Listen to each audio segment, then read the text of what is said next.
안녕하세요. 가는 곳마다 꽃다발을 받게 된다면 정말 기분이 좋을 겁니다. 계절적으로 봄입니다. 어디를 가든지 꽃을 볼 수가 있습니다. 올해도 벚꽃이 피었습니다. 하나님께서 가는 곳마다 우리에게 꽃다발을 안겨주십니다. 변함없이 하나님께서 만물을 또 주관하고 있음을 자연을 통해서 보여주십니다. 그리고 믿음을 갖고 보면 이 모든 것이 우리를 위한 것이라는 것을 곧 깨달을 수 있습니다. 지를 지으셨는데 이 우주도 지구를 중심으로 지으셨다는 뜻이고, 그리고 천지를 지으신 이유가 하나님의 형상인 사람을 위해서 지으셨다고 말씀하셨습니다. 그리고 천지 만물보다 더 중요한 것이 사람의 영혼이라고 또 친히 증거해 주셨습니다. 우리가 믿음을 갖고 보면 모든 것에서 하나님을 볼 수 있고 하나님의 사랑을 확인하고 확증할 수 있습니다. 아름다운 꽃들이 우리를 위한 것이다 라는 생각을 하면 더욱더 다시 한번 자연이 주는 기쁨을 누리게 됩니다. 함께 기도하시겠습니다.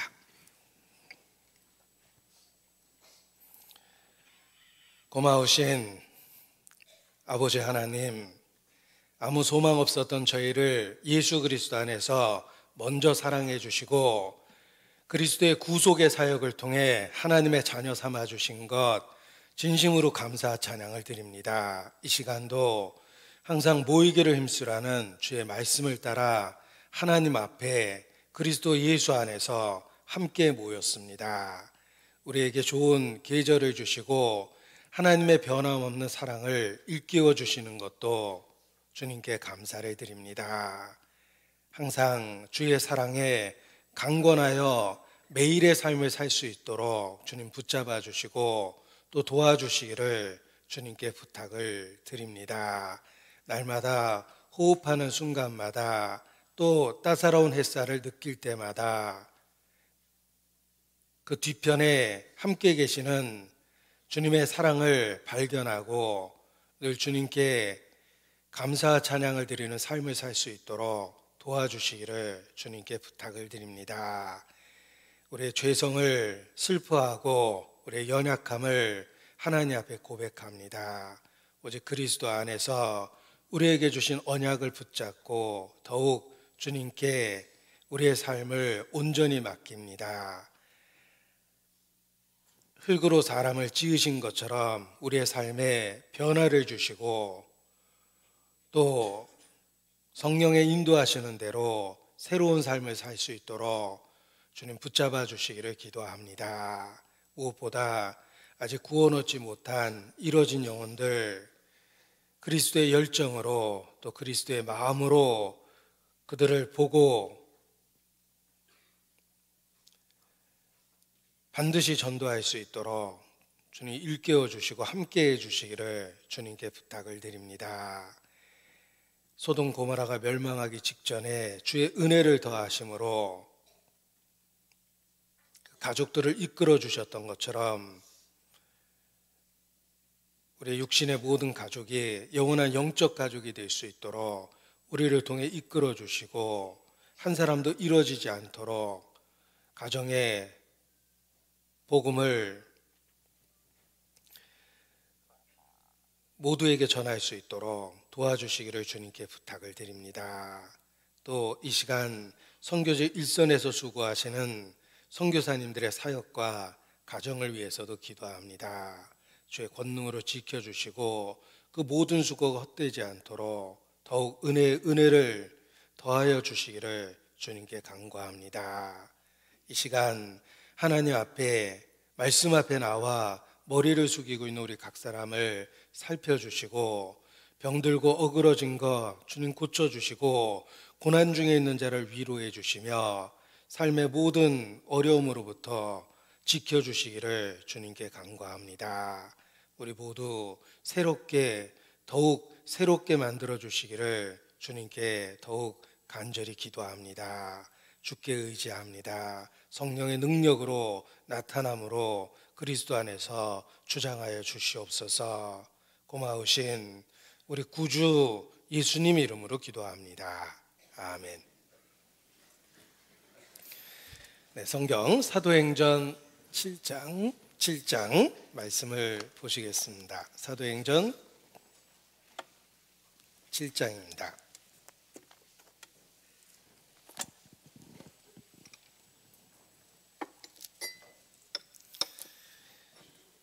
사도행전 7장 57절부터 제가 읽어드리겠습니다.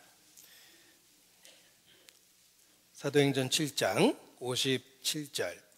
저희가 큰 소리를 지르며 귀를 막고 일심으로 그에게 달려들어 성박에 내치고 돌로 칠세 증인들이 옷을 벗어 사울이라는 청년의 발 앞에 두니라. 저희가 돌로 스데반을 치니 스데반이 부르짖어 가로되 주 예수여 내 영혼을 받으시옵소서 하고 무릎을 꿇고 크게 불러 가로되 주여 이 죄를 저들에게 돌리지 마옵소서 이 말을 하고 자니라. 사울이 그의 죽임당함을 마땅히 여기더라. 7장 58절 말씀만 다시 한번 함께 읽겠습니다. 성박에 내치고 돌로 칠세 증인들이 옷을 벗어 사울이라는 청년의 발 앞에 두니라.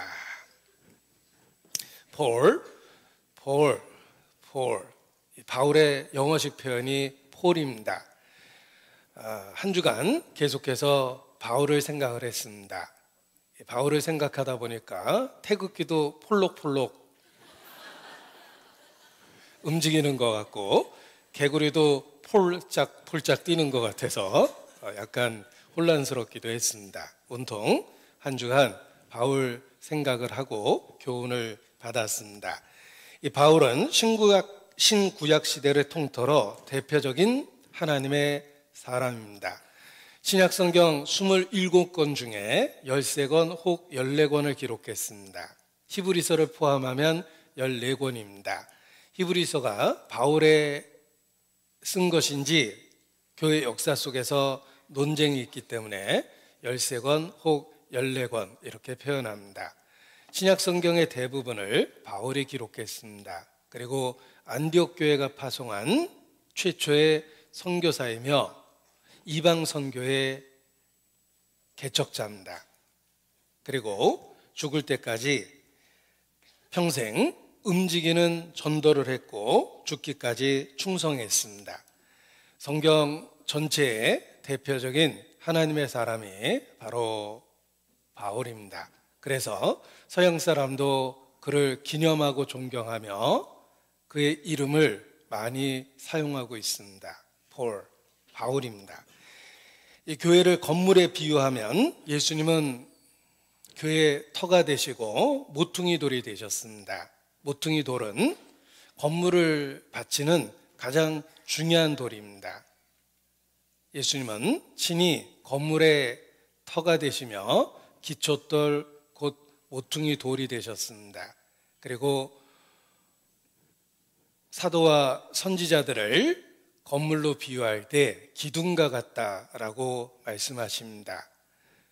모퉁이 돌은 예수님 자신이며 이 건물의 기둥과 같은 역할을 하는 것이 바로 선지자와 사도라고 일컬어지는 하나님의 사람들입니다. 바울이야말로 교회라는 건물을 바치고 있는 큰 기둥임에 틀림이 없습니다. 그가 성경에 처음 나타날 때는 청년이라는 말로 표현되어 있습니다. 성경에 처음 바울이 언급된 것이 사도행전 7장 58절입니다. 원래 그의 이름은 사울이었습니다. 사울이라는 청년이라는 표현으로 바울이 첫 번째 성경에 등장하고 있습니다. 청년이라는 말로 시작해서 바울이 노년에 기록한 성경 중에 하나가 빌레몬서입니다. 빌레몬서에 보면 나이 많은 나 바울은 이렇게 표현하고 있습니다.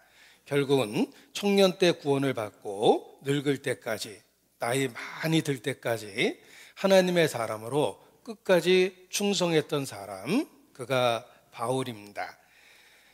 청년으로 등장해서 나이 많은 나 바울은 하고 스스로 표현할 정도로 나이 들어 죽을 때까지 하나님의 사람으로 끝까지 충성을 했습니다. 대표적인 하나님의 사람 바울, 그러나 그의 시작은 진리의 대적자였으며 하나님의 원수였습니다. 오늘 읽은 이 본문은 신약시대의 최초의 순교자가 됐던 스데반의 처절한 순교 현장에 대한 이야기입니다. 스데반은 돌을 맞고 죽어가고 있습니다. 이 스데반이 순교당하는 바로 그곳에 바울이 있었습니다. 그의 옛 이름은 사울이며 사울이라는 청년이 등장합니다. 그는 스데반의 죽음에 적극 가담했습니다. 그래서 스데반을 죽이기 위해서 옷을 벗어둔 사람들, 그들의 옷을 지키고 있었습니다. 스데반의 죽음에 단지 구경을 한 것이 아니라, 단지 동조를 한 것이 아니라 사실 적극적으로 가담했던 것입니다. 그는 진리의 대적자였습니다. 누구나에게 과거가 있듯이 성자에게도 과거가 있으며 바울에게도 과거가 있습니다. 그는 진리의 대적자였습니다. 성경은 모든 사람이 죄악 가운데 태어났고 하나님과 원수되었다고 선언합니다. 바울, 그도 시작은 하나님의 원수였으며 진리의 대적자였습니다. 모든 사람이 죄악 중에 출생하였고 모친이 죄 중에 잉태하였으며 모태로부터 하나님으로부터 멀어졌습니다. 바울도 그러했습니다. 바울의 시작은 하나님의 원수였습니다. 사람이 선하게 태어나는가 혹 악하게 태어나는 것이 오랫동안 인류 역사 속의 논쟁거리였습니다. 맹자는 동양에서 성선설을 주장했고 사람은 선하게 태어난다고 주장했고, 순자는 사람은 악하게 태어난다고 성악설을 주장했습니다. 성경은 성악설이 맞다라고 이야기합니다. 결국은 맹자는 맹한 얘기를 했고 순자 씨 이야기가 맞는 것입니다. 성악설이죠. 사람은 악하게 태어났습니다. 그냥 놔두면 성자가 되는 것이 아니라 그냥 놔두면 악이 드러나고 악인이 되며 그대로 방치하면 악은 점점 더 심해져서 처음에 지었던 악보다 더 큰 악을 지면서 인생을 살게 됩니다. 성악설입니다. 성경은 모든 사람이 죄악 중에 출생하였다라고 선언하고 있습니다. 바울, 그에게도 과거가 있었고 바울, 그에게도 주가 필요합니다. 이 바울은 진리의 대적자로 시작해서 주님을 만나서 변화되었던 것입니다. 바울이 첫 번째 등장할 때 스데반의 순교 현장에 있었습니다. 스데반은 돌을 맞으며 하늘이 열리고 예수님이 서 있는 것을 보았습니다. 성경의 예수님은 하나님 우편에 앉아 있다고 표현되어 있는데, 그 스데반이 돌을 맞는 그 순간에 예수님은 자리에서 일어났습니다. 순교자의 피를 얼마나 가치 있고 의미 있게 보는지를 나타내신 것입니다. 스데반은 외롭게 돌 맞고 죽어간 것이 아니라 그 순간에 하늘이 열렸고 하나님 우편에 서 있는 예수 그리스도를 보았습니다. 충분한 위로 속에 죽음을 맞이했다는 것을 알 수가 있습니다. 어떤 사람은 질문하기를, 스데반이 돌 맞는 순간에 도대체 왜 주님은 그를 내버려 둔 것일까? 도대체 그때 뭐 하셨는가? 이렇게 질문을 합니다. 그 질문에 찰스 스펄전 목사가 아주 현명한 대답을 성령의 감동하심을 따라 했습니다. 스데반이 돌 맞는 순간에 주님은 무엇을 하셨는가? 스데반이 그러한 순교의 고통을 견딜 수 있도록 함께 하시고 자기에게 돌 던지는 자를 용서할 마음을 주셨다. 그것이 그때 주님이 하신 일이다 라고 이야기합니다. 실제 스데반은 돌을 맞는 순간에 정말 예수님처럼 변화됐습니다. 그래서 예수님이 죽음 앞에서 했던 이야기를 자신도 똑같이 하게 됩니다. 두 마디를 했습니다. 주 예수여 내 영혼을 받으시옵소서. 자기 영혼을 주님께 부탁했고 또 한 마디는 주여 이 죄를 저들에게 돌리지 마옵소서라고 부르짖습니다. 이런 두 마디는 예수님이 십자가에서 죽으실 때 했던 7 말씀 중에 2가지 말씀과 똑같습니다. 스데반은 돌을 맞고 죽어가는 그 순간에 정말 주님처럼 주님의 마음을 갖게 된 것입니다. 그것이 순교하는 그 순간에 주님 자신이 하신 일입니다. 이 사울은 그 최초의 순교자 스데반의 죽음에 적극 가입했고 가담했고 하나님을 적극적으로 대적한 사람입니다. 그리고 그러한 대적의 상태가 지속되고 더 나빠졌습니다. 그래서 8장 9장 1절에 보면 사도행전 9장 1절에 보면 여전히 이 사울이 죄 가운데 있다라는 것을 볼 수 있습니다. 9장 1절 사울이 주의 제자들을 대하여 여전히 위협과 살기가 등등하여 대제사장에게 가서 대적자의 모습으로 최초 등장한 사울 그는 여전히 전과 다름없이 아니 그보다 더 열심을 내서 하나님을 대적하고 있습니다. 사울은 여전히 진리를 대적하고 있습니다. 자, 이때 사울의 인생이 사실 끝나도 괜찮습니다. 그때 사울의 삶이 끝날 수도 있었습니다. 하나님이 거기서 사울의 삶을 끝낼 수 있습니다. 그러나 하나님의 은혜가 그의 2번째 삶을 준비하고 있었습니다. 여전히 범죄하고 더 상태가 나빠졌던 그때 사울의 삶이 끝날 수도 있었지만 하나님의 은혜는 그의 2번째 삶을 계획하고 있었습니다. 에덴 동산에서 인간은 하나님과의 언약 관계를 깨버립니다. 하나님과의 언약 관계를 깨버리고 선악과를 먹었습니다. 그리고 하나님을 피하기 시작했습니다. 그때 인간을 완전히 버리셨다 해도 하나님의 역사에는 아무런 문제가 없습니다. 에덴 동산 인간이 범죄했던 그때에 하나님이 모든 것을 끝내버리셨다 해도 하나님에겐 아무 문제가 없습니다. 그런데 하나님의 은혜는 2번째 계획을 시작을 하십니다.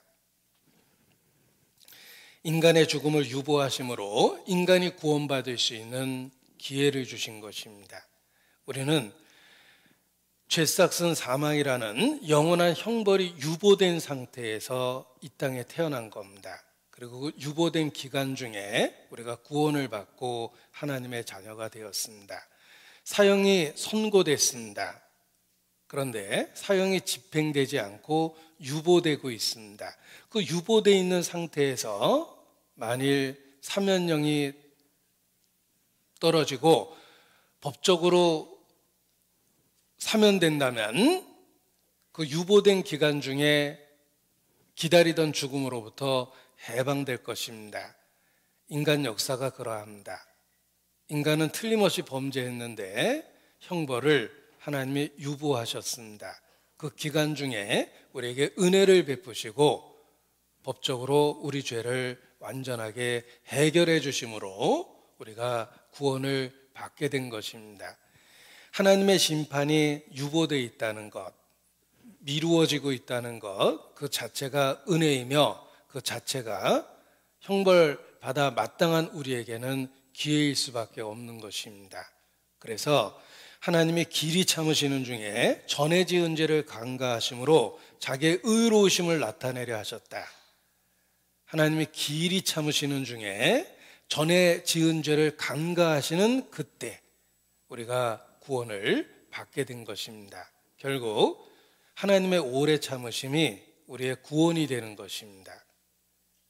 대적자 사울을 오래 참으시고 형벌을 유보하셨기 때문에 그 기간 중에 사울이 바울이 되고 두 번째 인생을 시작하게 됩니다. 인간 역사가 그러합니다. 에덴 동산에서 범죄했던 그 순간에 인간 역사가 끝나도 되지만 하나님은 형벌을 유보하시고 오래 참으셨습니다. 우리의 전에 지은 죄를 간과하셨습니다. 지켜보고 계셨습니다. 그리고 그 기간 중에 우리에게 은혜를 베푸시고 우리를 구원해 주신 것입니다.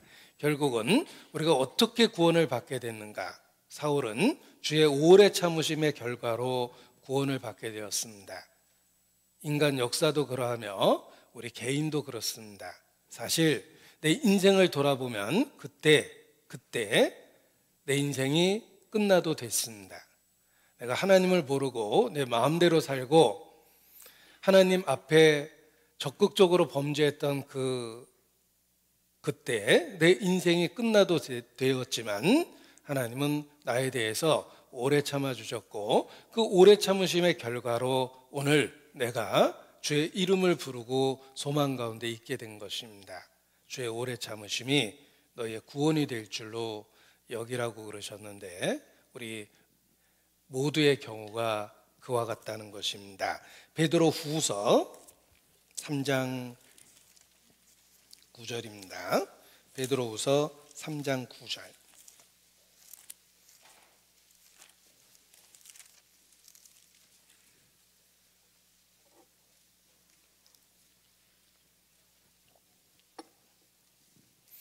베드로후서 3장 9절 함께 읽습니다.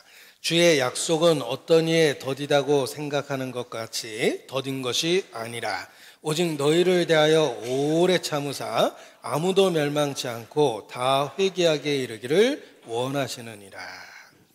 너희를 대하여 오래 참으사, 원래 이렇게 읽어야 될 것 같은데 오래 참으사 아무도 멸망치 않고 다 회개하게 이르기를 원하십니다. 주의 약속은 결코 더딘 것이 아닙니다. 3장 15절, 베드로후서 3장 15절. 또 우리 주의 오래 참으심이 구원이 될 줄로 여기라. 그렇습니다. 인간 역사 속에서 오래 참아주셨기 때문에 인간이 구원받는 기회가 생겼습니다. 사울의 인생 속에 여전히 살기 등등했지만 정말 하나님은 오래 참아주셨습니다. 그래서 사울이 바울이 되었습니다. 우리 개인의 삶에서도 그렇습니다. 철없던 그 시절, 그때 내 인생이 끝났어도 되는데 하나님은 내게 오래 참아주셨고 결국 나를 그리스도 안에서 불러주신 것입니다. 우리에 대해서 오래 참아주셨던 것에 대해서 더욱 하나님께 감사하게 됩니다. 누구든지 살다 보면 죽을 뻔한 순간이 있습니다. 그때 죽었어도 되는데 왜 죽지 않았을까? 내게 기회를 주시고 형벌을 유보하시고 오래 참아주셨기 때문에 우리가 구원을 받게 된 것입니다. 따라서 주의 오래 참으심으로 마침내 구원을 받게 된 우리가 우리 주변에 있는 사람에 대해서 얼마나 참아줘야 될까라는 생각을 하게 됩니다. 우리 주변의 불신자에 대해서 우리가 얼마나 오래 참아야 됩니까? 내게 오래 참으신 것처럼 우리도 전도할 때 내 주변에 있는 불신자에 대하여 오래 참아야 됩니다. 얼마나 오래 참아야 되냐면 그 사람이 이 땅에 존재하는 한, 살아있는 한 우리는 끝까지 참고 참아야 됩니다. 정말 참을 수 없는 순간이 왔다 하더라도 그때도 또 참아야 됩니다. 왜냐하면 살아있는 한, 이 땅에 존재하는 한 우리에게 주어진 수명이 하나님이 우리에 대해서 기다려주는 시간이기 때문에 그렇습니다. 하나님이 기다리신다면 우리도 마땅히 하나님이 기다리시는 그때 같이 기다려야 됩니다. 따라서 내게 오래 참아주셨듯이 불신자에 대해서는 얼마나 오래 참아야 되는가? 살아있는 한, 이 땅에 존재하는 한 그리스도인은 참고 또 참아야 됩니다. 불신자, 그의 수명, 그의 삶, 그 전체가 하나님이 참아주시는 기회이기 때문에 그렇습니다. 그래서 참고 또 참을 수밖에 없는 것이 이 땅에서 그리스도의 삶입니다. 고린도 전서 7장을 보겠습니다. 가정에서도 그와 같습니다. 고린도 전서 7장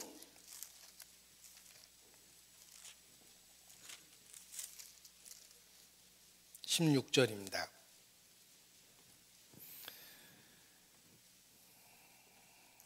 고린도전서 7장 16절 같이 읽습니다. 아내된 자여 내가 남편을 구원할는지 어찌 알 수 있으며 남편된 자여 내가 내 아내를 구원할는지 어찌 알 수 있으리요. 그래서 살아있는 한 함께 존재하는 한 우리는 참고 또 참아야 되는 것입니다. 누구든지 주의 오래 참으심이 결국 구원이 됐기 때문에 그렇습니다. 하나님께서 참으신다고 하는데 내가 그 옆에서 못 참는다고 씩씩거리는 건 옳지 않습니다. 누군가가 왕을 모독하고 있는데 왕은 평정을 유지하며 잘 참고 있습니다. 그런데 옆에 있는 포졸이 나는 못 참는다고 막 씩씩거리고 달려가면 사실 왕을 거역하고 왕의 의사와 전혀 다른 행동을 하는 행동일 것입니다. 왕이 참는다면 더불어 함께 있는 모든 왕과 함께한 사람들은 같이 참는 것입니다. 하나님이 참으시는데 내가 못 참는다고 나서면 안 되는 것입니다. 우리 자신도 오래 참으심의 결과로 구원을 받았기 때문에 내 주변의 불신자를 볼 때마다 완고하고 악한 사람을 볼 때마다 우리도 참고 또 참아야 되는 것입니다. 자, 사울 하나님의 대적자였습니다. 그가 왜 하나님을 그렇게 적극적으로 진리를 대적했을까? 그 이유는 자기 생각에 사로잡혀 있었기 때문입니다. 자기를 기준으로 자기 판단을 절대적으로 생각했기 때문에 자기 판단으로 하나님을 대적한 겁니다. 진리를 대적한 겁니다. 사울이 하나님을 대적한 이유는 스스로 생각하고 자기 판단을 절대적 기준으로 삼았습니다. 바울의 고백 속에도 나타나는데 사도행전 26장입니다. 사도행전 26장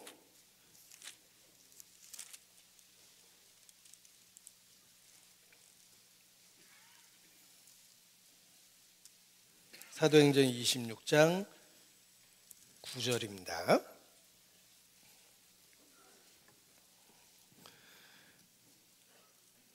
바울의 간증 속에 들어 있습니다. 나도 나사렛 예수의 이름을 대적하여 범사를 행하여야 될 줄 스스로 생각하고 예루살렘에서 이런 일을 행하여 바울이 왜 그때 진리를 대적했는가? 나도 스스로 생각했다. 자기 스스로 생각하고 자기 생각과 판단을 절대적 기준으로 삼은 것입니다. 자기 생각에 빠지고 자기 생각을 기준으로 삼으면 진리를 대적하고 있으면서도 자기가 무슨 행동을 하고 있는지 깨닫지도 못합니다.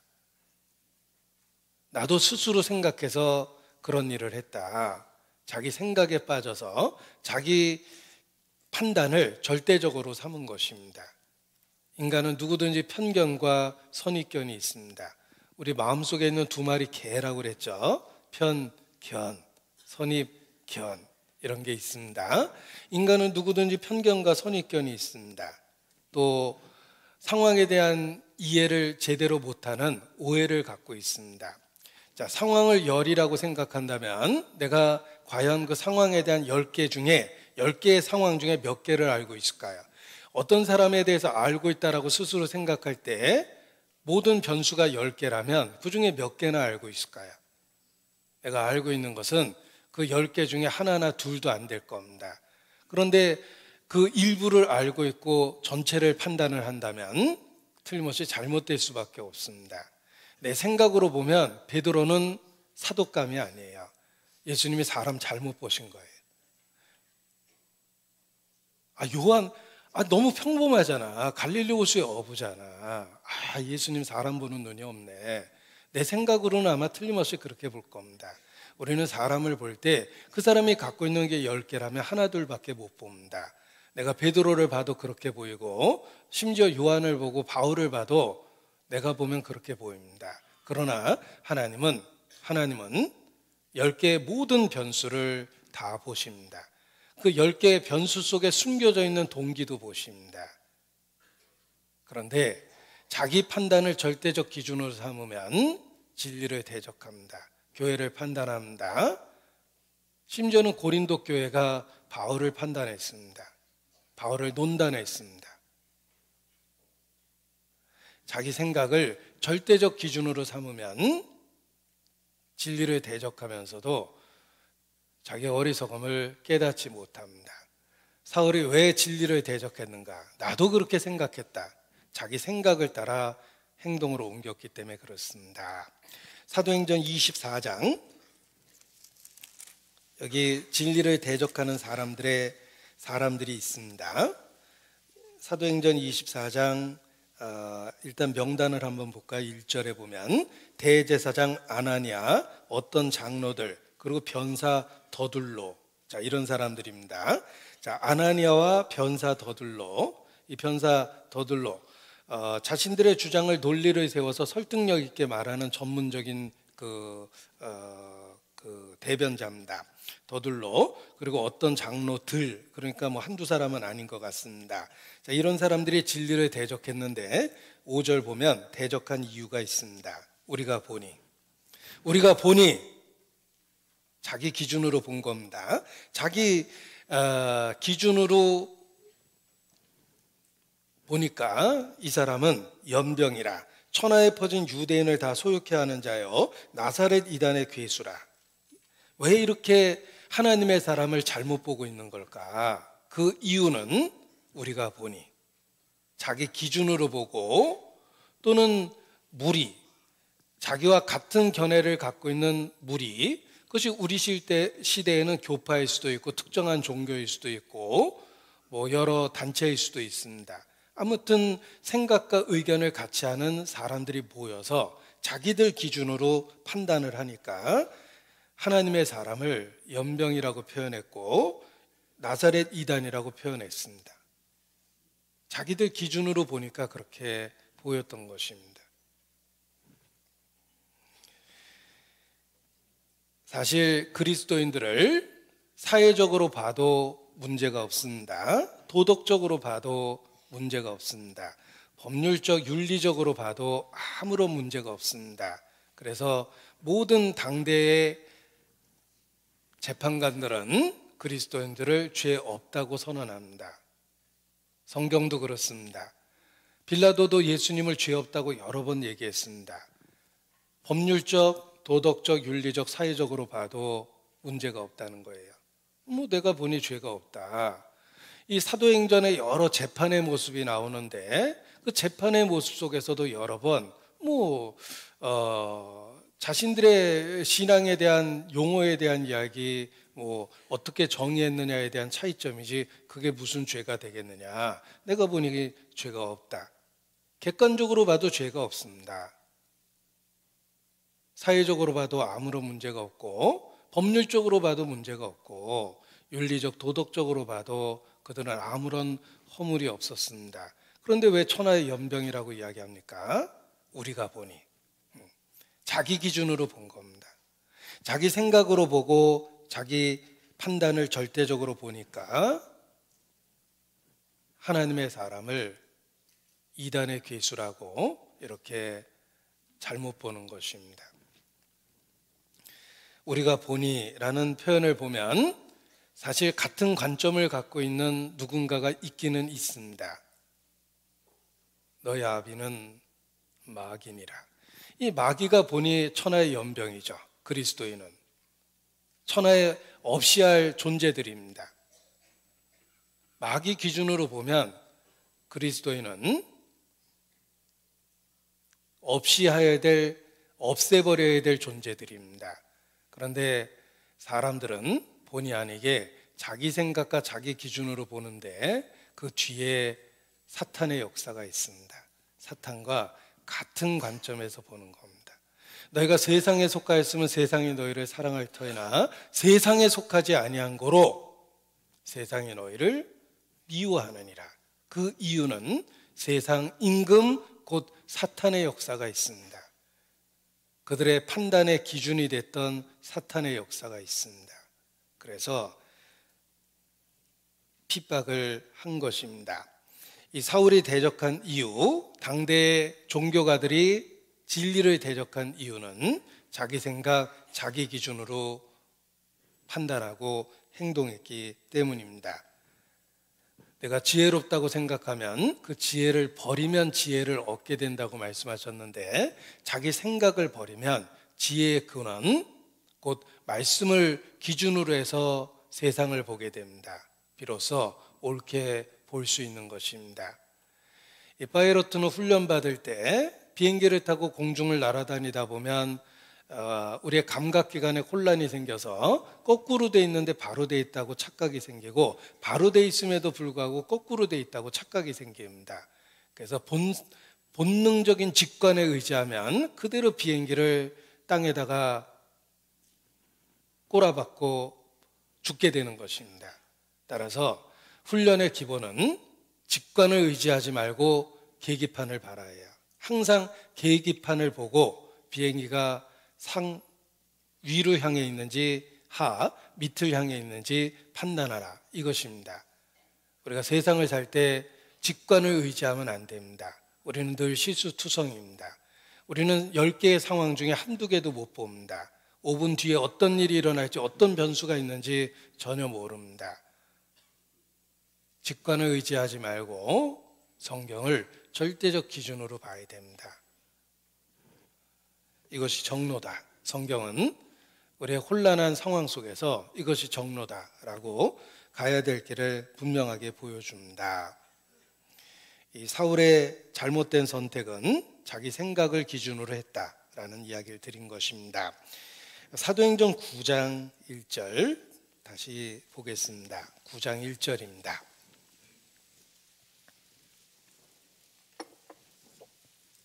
사울이 주의 제자들을 대하여 여전히 위협과 살기가 등등하여 대제사장에 가서, 여전이라는 말은 시간이 흘렀어도 진리를 대적하고 있는 상태가 전혀 달라지지 않았고 더 심해졌다라는 것을 가르쳐 줍니다.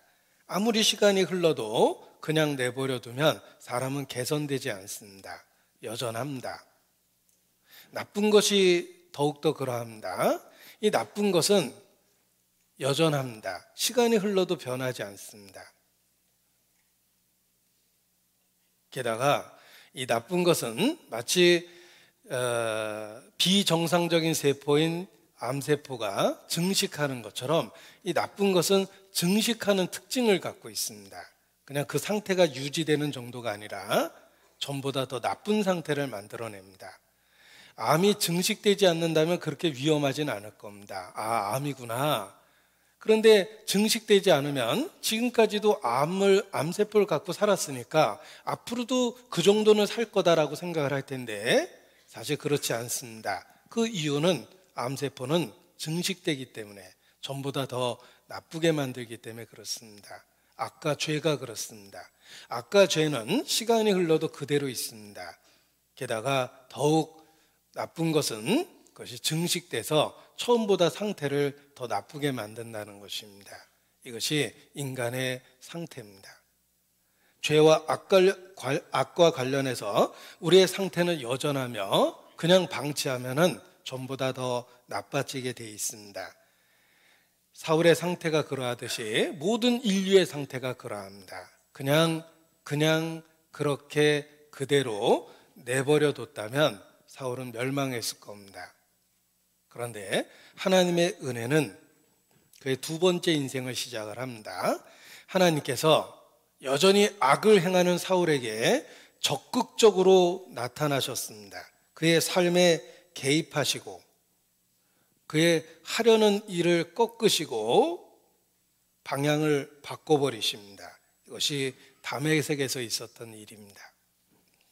이 바울이 회심했던 곳이 다메섹입니다. 자, 예루살렘을 중심으로 진리를 대적하고 있었습니다. 그리고 열심히 지나쳐서 내가 다른 도시에 가서도 이런 잘못된 거 믿는 사람들을 박멸해야 되겠다고 생각하고 다메섹으로 가고 있었는데, 예루살렘과 다메섹의 거리를 이렇게 계산해 보면 한 200km 정도 됩니다. 교통이 발달되지 않았던 그 시절에 200km를 달려갈 정도로 옮겨갈 정도로 이 잘못된 것에 대한 열심이 아주 컸던 것입니다. 그런데 하나님은 대적하고 있는 사울을 그냥 두지 않고 그의 인생에 적극적으로 개입하셨습니다. 그게 바로 다메섹 사건이에요. 다메섹 노상에서 주님이 직접 나타나셨습니다. 악을 행하고 더 큰 악을 행하려고 다메섹 도상으로 가고 있던 그에게 하나님이 직접 나타나셨습니다. 적극적으로 개입해서 그의 악을 막으신 것입니다. 만일 막아주지 않았다면 사울은 악을 행하되 더 큰 악을 행하면서 멸망했을 것입니다. 그런데 하나님의 은혜는 다메섹까지 그를 쫓아갔고 노중에서 적극적으로 그의 삶에 개입하심으로 그가 행하려던 악을 막으셨습니다. 그리고 그의 삶의 방향을 바꿔놓으셨습니다. 그냥 그대로 그렇게 두셨다면 사울은 멸망했을 것입니다. 그런데 하나님이 개입하시고 막아주셨기 때문에 사울이 바울이 된 겁니다. 그냥 그대로 그렇게 두셨다면 바울은 멸망했을 것입니다. 아마도 우리 인생도 그러할 겁니다. 그냥 그대로 그렇게 두셨다면 우리도 멸망했을 것입니다. 그런데 하나님은 대적하고 있는 그의 삶에 직접 개입하시고 그가 범죄하려는 것을 막아주신 것입니다. 지금도 여러 방법으로 하나님을 대적하는 길을 하나님은 막아주고 계십니다. 성경을 통해서도 경고하시고 우리 본성 속에 써놓은 양심을 통해서도 경고하시고 주변에 가까이 있는 그리스도인들을 통해서 직접 말로 경고하시기도 하십니다. 그리고 교회의 존재가 경고하고 대자연의 징조들이 경고하며 그리고 예언의 성취라는 분명한 사실들이 또한 경고하고 있습니다. 생각해 보면 지금도 불신자의 삶에 하나님이 적극적으로 개입하고 그들의 죄를 막아주시고 있다는 것을 알 수가 있습니다. 여러 말씀으로 경고하고 그리스도인을 통해서 경고하고 마음에 있는 양심을 통해서도 경고하며 대자연의 징조들을 통해서도 시대를 경고하고 이스라엘을 중심으로 한 예언의 성취를 통해서도 사람을 경고합니다. 그런 수없이 많은 경고를 무시하면서 사람들은 결국 멸망하게 되는 것입니다. 하나님이 우리 모두의 인생에 개입하고 막아주고 있다는 것을 기억하셔야 됩니다. 그 막아주는 하나님의 손길에 응답할 때 우리가 사울이 바울이 되듯이 우리의 삶에도 변화가 일어나는 것입니다. 사도행전 20장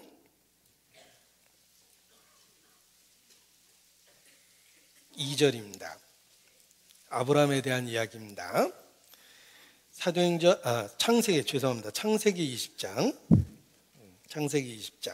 2절 아브라함에 대한 이야기입니다.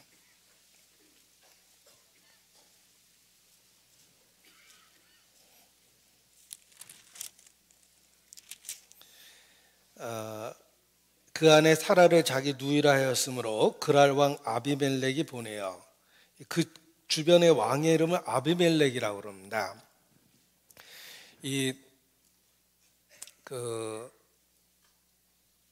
이집트 왕을 바로라고 그러죠. 어떤 분은 창세기에서 바로를 보고 출애굽기에서도 바로 보니까 야 진짜 오래 살았다 그러는데 그냥 이집트 왕을 바로라는 일반 명사를 쓴 겁니다. 근데 아비멜렉이라는 말도 어떤 특별한 왕이라기보다는 그 주변의 지역에 다스렸던 그 왕을 아비멜렉이라고 그러기 때문에 이 아비멜렉이라는 이름이 몇 번 반복적으로 나옵니다. 그러니까 이 그랄 지역의 통치자를 아비멜렉이라고 불렀던 것입니다. 이 그랄 왕 아비멜렉이 아브라함의 아내를 취합니다.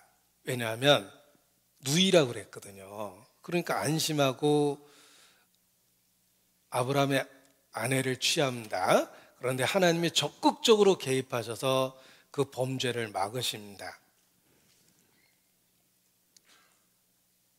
3절에 보면 그 밤에 하나님이 아비멜렉에게 현몽하시고 그에게 이르시되 내가 취한 이 여인을 인하여 내가 죽으리니 그가 남의 아내임이니라. 왜 직접 나타나시지 현몽하셨을까요? 생각은 해봤습니다. 직접 나타났으면 심장마비로 죽어버렸을 거예요. 사도 요한도 예수님의 직접 나타나는 모습을 보고 죽은 자 같이 됐다고 되어 있거든요. 하물며 하나님이 직접적으로 나타나면 사람은 견딜 수가 없습니다. 엄청난 트라우마를 겪을 거예요. 배려해서 꿈에 희미하게 나타난 겁니다. 너 오늘 죽을 줄 알아라. 네가 취한 여자가 누군지 아냐? 아브라함 남의 아내다. 그것도 하나님의 사람 아브라함의 아내였습니다. 아비멜렉이 깜짝 놀랐습니다. 자기는 모르고 한 일이거든요. 그러니까 하나님도 그 얘기를 하십니다. 6절에 보면 하나님이 꿈에 또 그에게 이르시되 내가 온전한 마음으로 이렇게 한 줄을 나도 알았으므로. 그렇지, 너 몰랐지. 아브라함이 거짓말했잖아, 누이라고. 너 몰랐던 거 나도 알고 있다. 그래서 내가 너를 막아 내게 범죄하지 않게 하였나니 여인에게 가까이 못하게 함이 이 까닭이니라. 그래서 내가 너를 막았다. 내가 너를 막아 내게 범죄하지 않게 했다. 하나님이 막아서 하나님께 범죄하는 것을 하지 못하게 하는 때가 있습니다. 그것이 하나님의 은혜예요. 그래서 호세아서에도 보면 내가 가시로 그 길을 막고 담을 쌓아 그 길을 찾지 못하게 할 것이다. 하나님이 가시와 담으로 막는 경우가 있습니다. 가서는 안 될 길을 가려고 할 때 하나님은 그것을 막아주시는 은혜가 있어요. 우리는 어차피 죄를 짓고 사는데 어떤 죄는 치명적입니다. 절대 져서는 안 되는 죄가 있어요. 그런 죄를 지면 회복불능의 죄가 있습니다. 우리가 사업을 할 때 경제적으로 크고 작은 손실을 얻게 되는데 견뎌낼 만한 손실이 있는데 한번 치명적으로 손실을 입게 되면 예를 들면 사업 잘못했다가 부채가 100억이 생겼다. 회복불능이 돼버립니다. 크고 작은 손실은 있을 수 있지만 너무 크게 손실을 당하면 회복불능이 됩니다. 살면서 여러 사건 사고를 겪고 다칠 수도 있고 병원에 입원할 수도 있지만 너무 치명적인 질병에 걸리면 평생 회복불능이 됩니다. 하나님은 우리 인생에 막아주는 게 있습니다.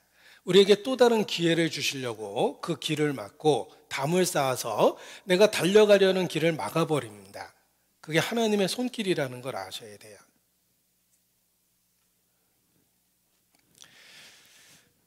우리 아이를 키우면서 느꼈던 일인데 무슨 발표해야 하는 날이 있었습니다. 여럿이 서가지고 발표를 하는데 다른 아이들은 그렇게 능청스럽게 잘하는데 우리 아이가 숫기가 없어서 그런지 거기서 엄청나게 이렇게 버벅거리는 걸 봤습니다. 속상했어요. 다른 아이들은 저렇게 잘하는데 왜 저렇게 아이가 버벅거릴까? 많은 사람들 앞에서 시선을 받고 뭔가 하려는 게 아이한테 되게 힘들었던 것 같아요. 그러니까 분명히 연습할 땐 잘했는데 엄청나게 버벅버벅거립니다. 그래서 야, 우리 애도 좀 잘했으면 좋겠다, 속상한다 이렇게 생각했다가 제가 마음이 바뀌었어요. 우리 아이가 열이라는 걸 알았어요. 사람들의 눈빛을 받아내는 걸 힘들고 이렇게 성격적으로 많이 여린 거죠. 그리고 그 열이라는 게 꼭 단점이 되는 건 아니다라는 걸 알았어요. 왜냐하면 그 여린 성격이 죄를 질 때도 그대로 나타납니다. 사람이 이게 심성이, 그러니까 그 간이 적다고 그러죠. 간이 적고 진짜 적은지 모르겠지만 아무튼 심성이 여린 사람이 있어요. 겁이 많고 여린 사람이 있는데 그 겁이 많고 여리면은 죄를 질 때도 그 성격이 그대로 나타나서 큰 죄를 잘 못 져요. 그래서 거꾸로 하나님이 내 아이를 지키기 위해서 여린 성품을 주셨는가 보다라는 생각을 하니까 처음에는 내 아이가 왜 저럴까 하고 이렇게 약간 제가 마음에 생각이 들다가 그 여린 성격이 꼭 단점은 아니다. 죄를 질 때도 저 성격은 장점이 될 것이다. 어떤 사람은 아주 천연덕스럽게 큰 죄 짓는 사람이 있잖아요. 표정도 안 변하고. 그건 정말 위험한 거예요. 차라리 여린 게 낫다. 그 여린 것이 죄 유혹을 받을 때는 오히려 자기를 하나님 앞에 보호하는 수단이 되겠다라는 그런 생각하면서 제가 이제 마음이 넓어졌어요. 그래서 처음에는 너무 실망했는데 본인은 더 실망을 했습니다. 본인도 더 잘하고 싶었으니까. 그런데 위로해 주려는 마음이 생겼어요. 너 잘했다. 최선을 다해서 했잖아. 너 연습 많이 한 거 아빠가 봤어. 잘한 거야. 그렇게 위로해 주고 싶은 넓은 마음이 생겼습니다. 생각해 보면 하나님이 우리에게 많은 그 단점을 주셨어요. 연약함을 주셨습니다. 어떤 면에서는 열등감을 가질 만한 그런 것들을 주셨어요. 그런데 다시 생각해 보니까 그 연약하고 열등감을 만들어내는 것들이 나를 큰 죄를 짓지 못하게 하고 하나님으로부터 멀어지지 못하게 했다는 것을 깨닫게 됩니다. 나는 하나님을 버리기에는 너무 약했어요. 큰 죄를 짓기에는 심성이 너무 여렸어요. 하나님이 나를 지켜주고 막아주신 거예요. 내가 갖고 있는 단점은, 연약한 것들은 나를 막아주신 하나님의 은혜다. 내가 세상에 대해서 더 강했다면, 예를 들면 재능도 많고 인물은 장동건이고 아무튼 더 좋은 것들이 많았다면, 재벌 2세고 갖고 있는 건 돈밖에 없고 부모님이 물려주신 재산만 갖고도 내 일생을 편하게 살 수 있고, 아무튼 내가 세상적으로 부러워할 만한 것들이 많이 있었다면 정말 내가 주님의 이름을 지금처럼 부르고 살 수 있었을까? 많은 것들을 주님이 제안하셨기 때문에 나에겐 그리스도가 필요하다는 진리를 내가 붙잡고 살 수밖에 없었겠구나 라는 생각도 하게 됩니다. 막아주신 은혜가 있습니다. 우리를 연약하게 하고 그 연약함을 통해서 하나님이 막아주신 은혜가 있어요. 그게 은혜라는 것입니다. 원래 성령을 막는 자라고 이렇게 표현합니다. 불법을 막고 죄의 홍수를 막는 자가 성령입니다. 우리 개인적으로도 그러합니다. 성령을 주셔서 죄를 막아주세요. 그런데 그 성령의 역사가 나의 연약함을 통해서 역사하기도 한다는 것입니다. 갈라디아서 5장입니다. 갈라디아서 5장 16절.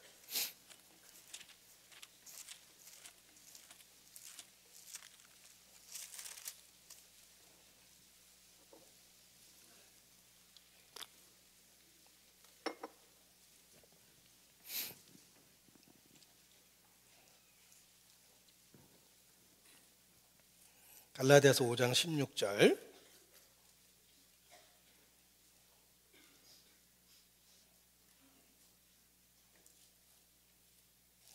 내가 이르노니 너희는 성령을 좇아 행하라. 그리하면 육체의 욕심을 이루지 아니하리라. 육체의 소욕은 성령을 거스리고 성령의 소욕은 육체를 거스리나니 이 둘이 서로 대적하므로 너의 원하는 것을 하지 못하게 하려 함이니라. 성령의 소욕은 육체를 거스립니다. 육체의 강한 욕구를 막는 것이 성령의 역사예요. 그래서 세상적으로 죄를 짓는데 너무 강한 것을 내가 컨트롤을 못한다면 하나님이 그것을 틀림없이 막습니다. 그래서 때로는 우리의 삶을 제한하고 우리의 능력을 제한하고 우리의 수입을 제한할 때도 있습니다. 더 좋은 여건이 하나님을 대적하는데 쓰일까 봐 그렇게 막아주시는 은혜가 있습니다. 이 사울의 삶에 하나님이 적극 개입하고 범죄하는 그를 막아주심으로 사울을 바울이 되게 만드신 것처럼 우리의 삶 속에 막아주시는 은혜가 있다. 하나님이 적극적으로 개입해서 우리 인생의 죄를 막아주시는 은혜가 있다라는 생각을 하게 됩니다. 하나님은 대적하고 있는 사울에게 직접 나타나셨습니다. 적극 개입하셨습니다. 그냥 내버려뒀다면 다메섹 가서 큰 죄를 지었을 텐데 다메섹에서 사울의 삶을 완전히 바꿔놓으셨습니다. 그 이후 바울로서의 삶은 하나님의 작품입니다. 하나님이 대적자 사울을 바꿔놓고 그를 통해서 무슨 일을 하셨는지 바울의 삶은 하나님의 작품이 됐습니다. 다메섹 도상에서 햇빛보다 더 밝은 빛이 사울을 비칩니다. 이 햇빛보다 더 밝은 빛은 물리적인 빛이 실제로 나타난 거지만 진리가 어떤 모습인지를 우리에게 가르쳐주고 있습니다. 그를 온통 진리로 비춰주신 것입니다. 이 진리를 빛에다 비유하기 때문에 그렇습니다. 세상의 빛, 생명의 빛, 참빛, 바로 진리 그 자체입니다. 요한복음 8장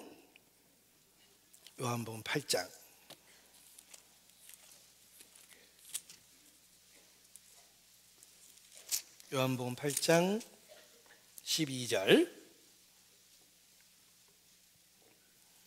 같이 읽겠습니다. 예수께서 또 일러 가라사대 나는 세상의 빛이니 나를 따르는 자는 어둠에 다니지 아니하고 생명의 빛을 얻으리라. 세상의 빛, 생명의 빛, 바로 예수님 자신이십니다. 다메섹에서 사울을 둘러 비춰서 그의 눈을 멀게 했던 초자연적인 빛은 바로 진리의 빛을 기적이란 모습으로 보여준 것입니다. 사울을 온통 초자연적인 빛으로 비춰서 눈을 멀게 했고 그의 마음을 돌이키게 합니다. 우리에게도 그렇습니다. 우리에게 바로 세상의 빛, 생명의 빛, 진리의 빛을 비춰주셨습니다. 그래서 세상을 보는 눈을 멀게 하시고 주의 음성을 듣게 하신 것입니다.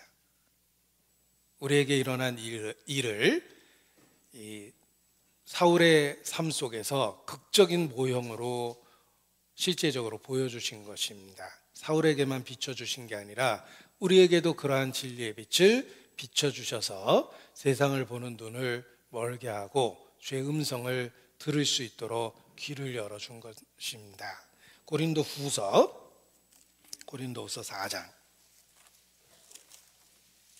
고린도후서 4장 6절입니다.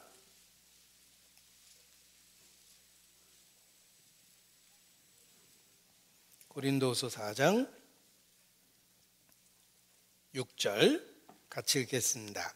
어두운 데서 빛이 빛이리라 하시던 그 하나님께서 예수 그리스도의 얼굴에 있는 하나님의 영광을 아는 빛을 우리 마음에 비추셨느니라.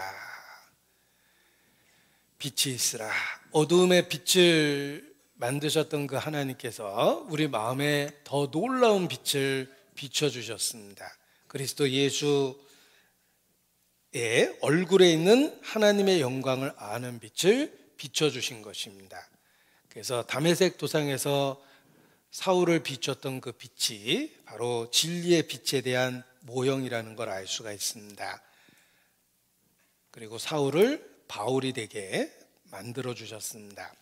이 사울의 전반부 인생은 본성적으로 태생적으로 만들어진 인생이었고, 사울이 바울이 돼서 갖게 된 두 번째 인생은 하나님의 은혜가 만든 삶입니다. 전반부는 본성이 만든 삶이며 후반부는 하나님의 은혜가 만든 삶입니다. 모든 그리스도인이 그렇습니다. 우리는 태생적으로 본능적으로 살았던 삶이 있고, 그리스도 예수 안에서 구원을 받고 하나님의 은혜로 사는 삶이 있습니다. 인생 후반부가 시작된 것입니다. 바울의 삶은 그 자체가 하나님의 작품입니다. 진리의 대적자를 하나님의 사람으로 바꾸는 하나님의 자신의 능력입니다. 하나님의 능력은 전혀 쓸모가 없어진 그 물건을 재활용하듯이 대적자 사울을 재활용해서 하나님의 사람으로 바꾸는 겁니다. 그것이 하나님의 능력입니다. 그 능력이 바울의 개인에게만 주어지는 것이 아니라 모든 그리스도인에게 주어집니다. 그래서 하나님 앞에 아무 쓸모 없을 것 같은 우리의 모습도 하나님은 틀림없이 바꿔놓고 사용하십니다. 하나님만이 유일한 재활용하실 수 있는 분이기 때문에 그렇습니다. 이 망가지고 심지어 찢어진 종이를 어떤 작가가 그대로 활용해서 정말 역사에 남을 대작을 만들었습니다. 분명히 망가지고 더럽혀지고 찢어진 종이였는데 그걸 그대로 살려서 작품을 만든 겁니다. 그것이 그 작가의 능력인 것처럼 하나님의 능력이 그렇습니다. 그냥 놔두면 전혀 쓸모없는 존재조차도 하나님이 그것을 통해서 작품을 만드십니다. 대적자였던 사울의 삶을 하나님이 하나님의 능력으로 또 은혜로 작품으로 만들어 주신 것입니다. 이러한 바울의 생애는 결국 모든 그리스도인에게 주실 은혜에 대한 모형이요 예표입니다. 이러한 바울의 삶은 모든 그리스도인에게 주실 은혜에 대한 예표입니다. 그렇습니다. 바울은 스스로 자신의 과거를 세 단어로 표현했습니다. 회방자여, 핍박자여, 포행자라. 그리고 자신의 변화된 삶을 또 다른 단어 세 개로 표현합니다. 내가 반포자와 사도와 교사가 되었다. 이 세 단어를 비교해 보십시오. 어둠에서 빛으로, 사망의 권세에서 하나님의 아들의 나라로 옮기운 분명한 변화를 볼 수 있습니다. 어둠에 빛을 비춰주셨습니다. 어둠과 빛이 구별되듯이 전혀 다른 삶을 시작해 주신 것입니다. 사울이 바울로 바뀌었습니다. 회방자의 핍박자의 포행자가 사도와 반포자와 교사가 됐습니다. 어둠이 빛으로 변화되게 만들어 주신 것입니다. 디모데전서, 이렇게 좋은 말씀은 찾아봐야 됩니다. 디모데전서 1장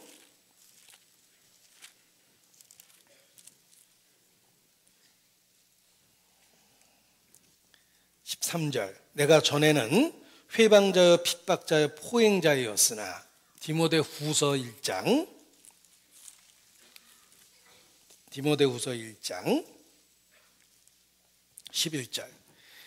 11절 같이 읽죠. 내가 이 복음을 위하여 반포자와 사도와 교사로 세우심을 입었노라. 전과 후에 엄청난 변화를 보십시오. 사울이 바울이 됐습니다. 회방자, 핍박자, 포행자가 반포자와 사도와 교사가 됐습니다. 빛에서 어둠으로, 사망의 권세에서 그 사랑의 아들의 나라로 옮기운 겁니다. 보라, 이전 것은 지나갔으니 새 것이 되었도다. 완전한 변화를 만드신 것입니다. 이것이 하나님의 능력이요 하나님의 작품입니다. 이러한 그 극적 변화는 바울에게만 있었던 것이 아니라 모든 성도에게 있습니다. 우리에게도 있었어요. 우리 개인의 간증에도 똑같은 변화가 있습니다. 우리 모두에게 주신 같은 은혜를 주셨기 때문에 그렇습니다. 김익두 목사에 대한 이야기도 많은 사람에게 알려져 있습니다. 평양의 유명한 깡패가 김익두입니다. 사람들한테 아주 못되게 구는 거로 이름이 나 있었습니다. 사람들 아침에 외출할 때 김익두 안 보게 해달라고 이렇게 중얼거리고 외출을 했답니다. 대낮부터 술 먹고 사람들이 많이 다니는 대로에 큰 대자로 누워 있었답니다. 지나가는 사람들을 보고 벌떡 일어나서 행패를 부렸대요. 어른 주무시는데 앞으로 지나다닌다고 행패를 부렸고, 사람들이 누워있는 김익두를 보면 피해서 이렇게 동그랗게 걸어가니까 또 달려와서 또 행패를 부렸답니다. 내가 똥이냐? 피해 다니게? 이러면서 이래저래 하루 종일 행패만 부린 사람입니다. 그 김익두가 극적으로 예수 그리스도를 만나서 변화됐습니다. 김익두 아는 사람들에게 부고장이 도착했답니다. 김익두 죽었다고. 사람들이 아이고 그놈 제명에 못 갈 줄 알았다. 그래도 죽었다니까 시체라도 치러주자고 아는 사람들이 모여들었는데 멀쩡하게 살아있었습니다. 사람들이 깜짝 놀랐습니다. 무슨 또 나쁜 짓을 하는구나 라고 생각했는데, 김익두가, 여러분이 알고 있는 김익두는 죽었습니다. 여기 있는 김익두는 예수 믿고 새로 태어난 김익두입니다 라고 이렇게 선포했습니다. 살아있는 자기 자신에 대해서 장례식을 치른 사람이 김익두입니다. 어느 날 김익두 목사가 됐는데 언덕으로 더운 날 올라갔더니 누가 술 취한 사람이 먼저 올라와 있더랍니다. 그래서 언덕 위에서 바람이 부는 그곳에서 더워서 좀 쉬었다 가려고 앉았더니 그 술 취한 사람이 와서 발길질을 하고 주먹질을 하더랍니다. 그래서 왜 때리냐고 그랬더니 네가 뭔데 여기 올라왔냐 뭐 이러면서 시비를 걸었답니다. 그런데 그 주먹질을 다 당하면서 계속 중얼거렸대요. 그래서 술 취한 사람이 너 뭐라고 그러냐고 그랬더니 예수는 내가 믿었는데 복은 오늘 네가 받는다 그렇게 얘기했다고 그랬습니다. 그러니까 그게 무슨 말이냐고 물어보니까 자네 김익두라고 들어봤나? 술 취한 사람이 술이 확 깨더래요. 그 평양의 유명한 그 망나니가 바로 김익두였습니다. 내가 바로 김익두세. 술이 확 깨버렸습니다. 발발발발 떨었대요. 예수는 내가 믿었는데 오늘 복은 자네가 받았네. 응? 내가 예수 안 믿었으면 자네가 여기서 오늘 초상을 치렀을 건데 복을 오늘 자네가 받았네. 그러면서 이 사람이 그날 김익두 씨한테 주먹질한 죄 때문에 하루 종일 끌려다녔답니다.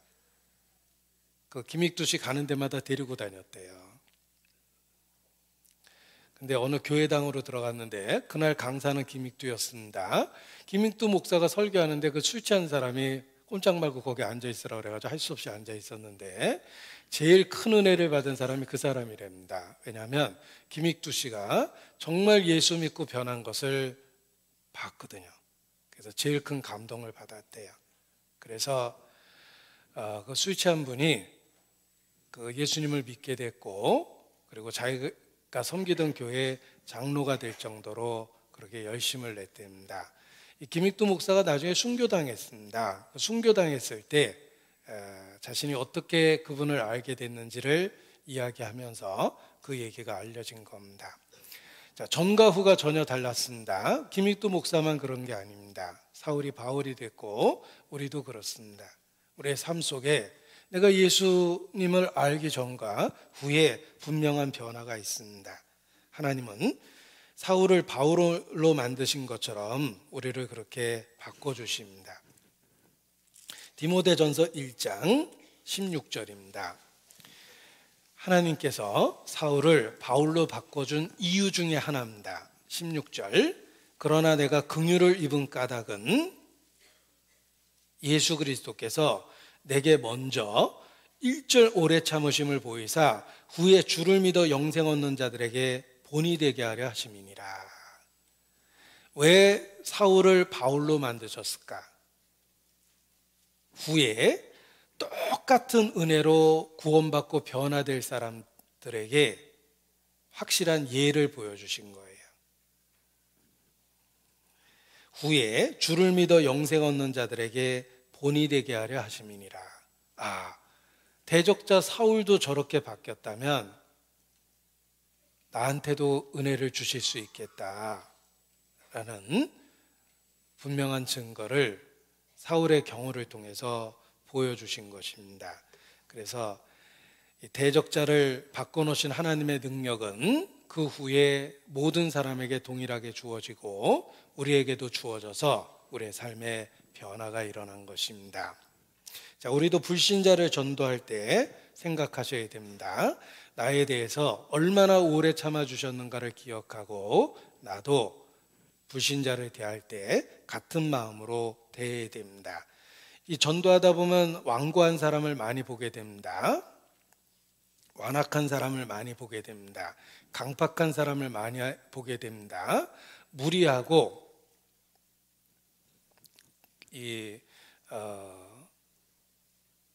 궤변을 일삼는 사람도 많이 보게 됩니다. 그때 기억해야 됩니다. 나를 얼마나 참아주셨는가를 기억하면 불신자에 대해서도 참을 수 있는 넓은 마음을 갖게 됩니다. 이 불신자들의 완악한 모습을 보면 다시 한번 생각해 보면 그게 한때 나의 모습이었기 때문에 그렇습니다. 따라서 나도 바꿔놓으신 하나님께서 저 사람도 틀림없이 바꿔주실 수 있다라는 믿음을 가질 수 있는 것입니다. 우리 철없는 자식의 행동을 보다 보면 쓴웃음이 지어질 때가 있습니다. 아이의 철없는 모습이 한때 내가 내 부모한테 했던 모습입니다. 한때 내가 철없이 부모에게 했던 그 막 나가는 행동을 내 아이가 성장기 때 똑같이 합니다. 그래서 처음에는 아이의 잘못된 모습에 그냥 화만 나다가 다시 생각해 보니까 나도 한때는 그러했고, 아니 그보다 더 했던 때도 있었습니다. 내 부모도 그 시절, 내가 철없던 시절에 나에 대해서 오래 참아주셨듯이 나도 내 아이의 그 시절에 잘 참아야 되겠다라는 생각을 하게 됩니다. 아이의 철없는 모습이 한때 나의 모습이었습니다. 하나님 앞에 그렇습니다. 이 불신자의 완고하고 완악한 모습이 사실은 한때 나의 모습이기 때문에 우리가 인내를 갖고 전도를 계속해서 할 수 있는 것입니다. 그리고 전도하다 보면 정말 전도하는 게 어렵죠.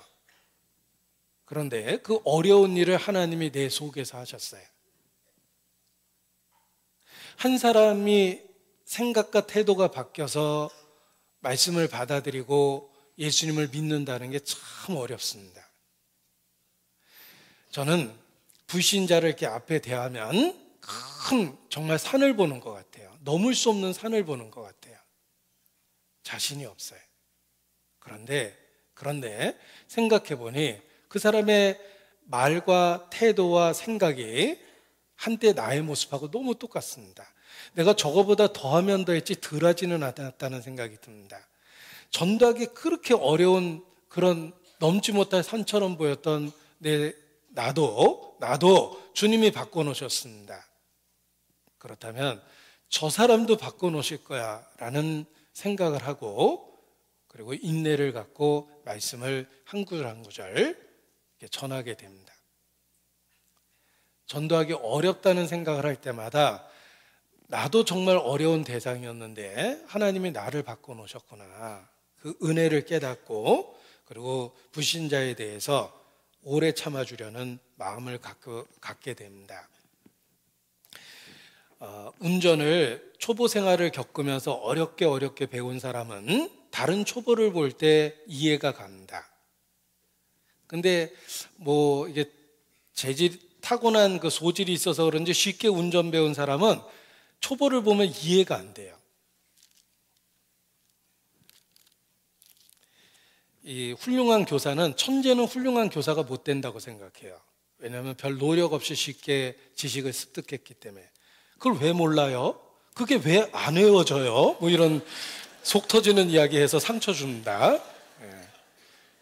그래서 천재는 교사하면 안 된다 이런 생각이 들어요. 예. 그런 분은 연구소 가셔요. 예.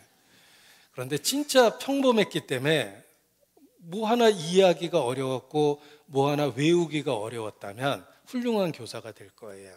왜냐하면 똑같이 배우기를 힘들어하는 사람들에게 같은 시절을 겪었기 때문에 지혜를 갖고 가르칠 수 있을 것입니다. 우리도 불신자 생활을 오래 해봤기 때문에 불신자를 잘 대할 수 있는 그런 마음을 갖게 되는 거예요. 그리고 나를 참아준 만큼 저 사람을 참아줘야 되겠다라는 생각을 하게 됩니다. 존 뉴턴은 어메이징 그레이스라는 노래를 지은 사람인데 정말 험악한 인생을 살았어요. 그는 나 같은 사람도 구원받을 수 있다는 걸 사람들이 알아야 됩니다라는 이유 하나로 평생 전도의 열정을 가졌습니다. 마찬가지입니다. 우리 자신도 하나님이 불러주셨다는 걸 기억해 보면 어떤 불신자 앞에서도 우리가 하나님은 바꿔놓을 수 있다라는 확신을 갖고 전도를 하게 된다고 생각합니다. No one is impossible case to God. 제가 영어로 된 문장인데 마음에 들어서 그냥 외웠어요. No one is impossible case.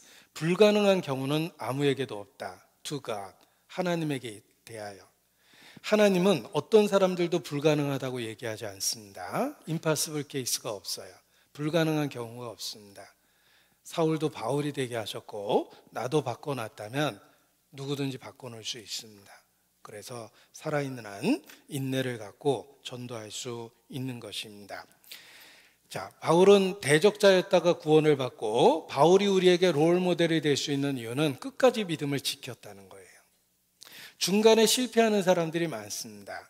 가룟 유다는 사도로 시작했지만 진리를 배반했습니다. 사탄은 천사로 시작했지만 마귀가 됐어요. 끝까지 처음의 모습을 간직하지 못한 사람이 사실 많습니다. 역사 속에서, 교회 역사 속에서도 그러합니다. 처음에는 훌륭했지만 나머지 후반부 인생은 자신의 훌륭했던 전반부 삶을 다 망가뜨리면서 산 사람도 있어요. 그런데 바울이 우리에게 롤 모델이 될 수 있는 이유는 그는 부름받은 이후에 끝까지 충성했기 때문에 우리의 롤 모델이 될 수 있는 겁니다.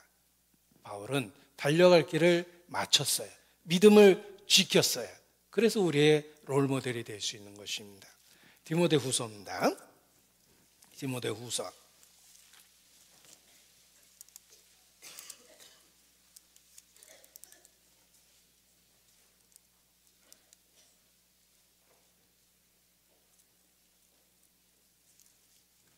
디모데후서 4장 7절입니다.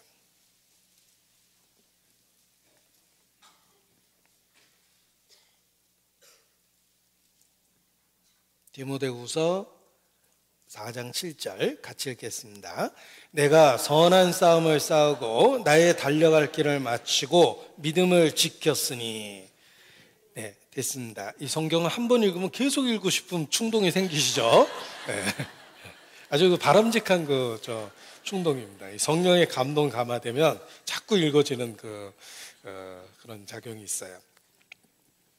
내가 선한 싸움을 싸우고 나의 달려갈 길을 마치고 믿음을 지켰다. 바울은 선한 싸움을 싸웠습니다. 달려갈 길을 마쳤습니다. 그리고 믿음을 지켰어요. 처음의 열정을 끝까지 갖고 죽음을 맞이했습니다. 그래서 우리의 롤 모델이 될 수 있는 거예요. 바울이 어떻게 달려갈 길을 마치고 믿음을 지킬 수 있었을까? 주님의 작품입니다. 우리 구주의 이름을 기억하십시오. 알파요 오메가입니다. 시작과 끝입니다. 처음과 나중입니다.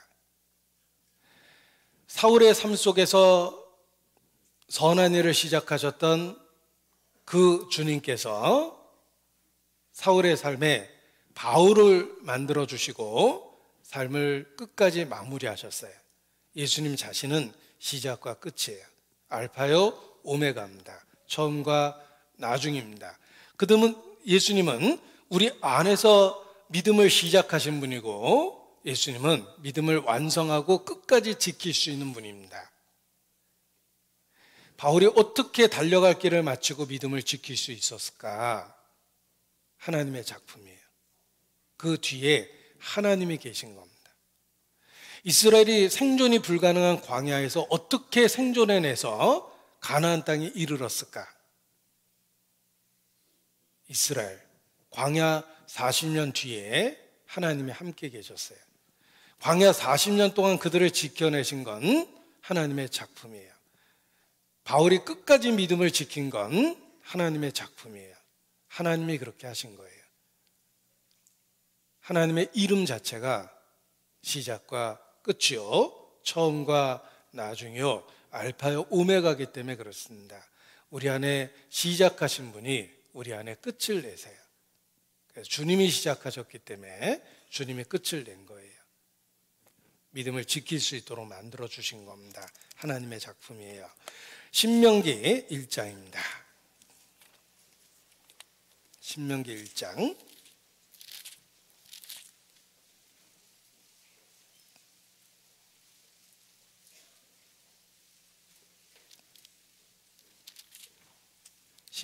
1장입니다.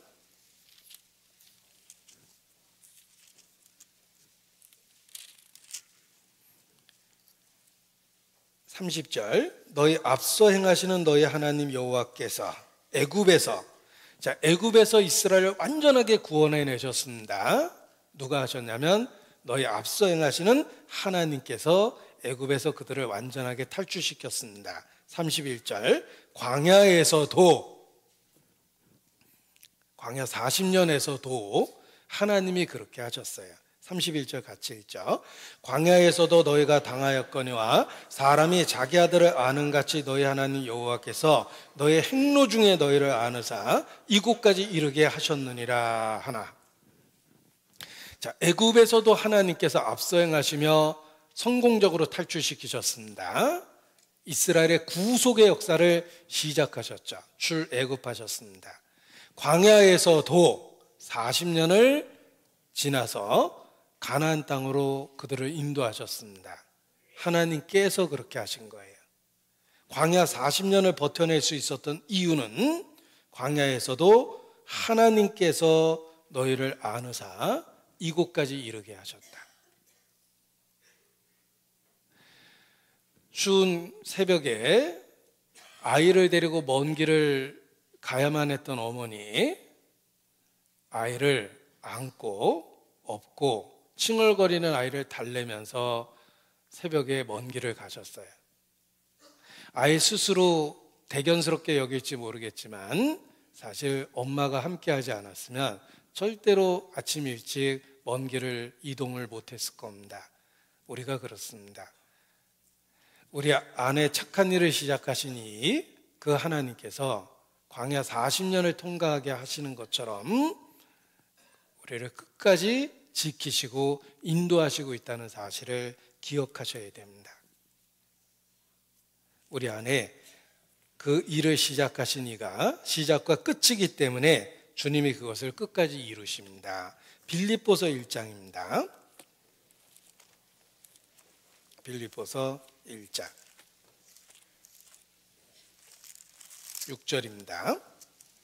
빌립보서 1장 6절 같이 읽죠. 너희 속에 착한 일을 시작하신 이가 그리스도 예수의 날까지 이루실 줄을 우리가 확신하노라. 자, 행동의 주체가 중요합니다. 바로 하나님 자신이에요. 하나님은 시작하신 분입니다. 그리고 이루실 분이에요. 너희 속에 착한 일을 시작하신 이가 그리스도 예수의 날까지 이루실 줄 우리가 확신하노라. 반드시 끝까지 지켜주시고 믿음을 지킬 수 있도록 반드시 도와주십니다. 왜냐하면 시작하신 이가 우리 안에서 이루실 거라는 걸 확신한다고 그랬죠. 고린도전서 1장 9절입니다. 1장 8절입니다. 고린도전서 1장 8절.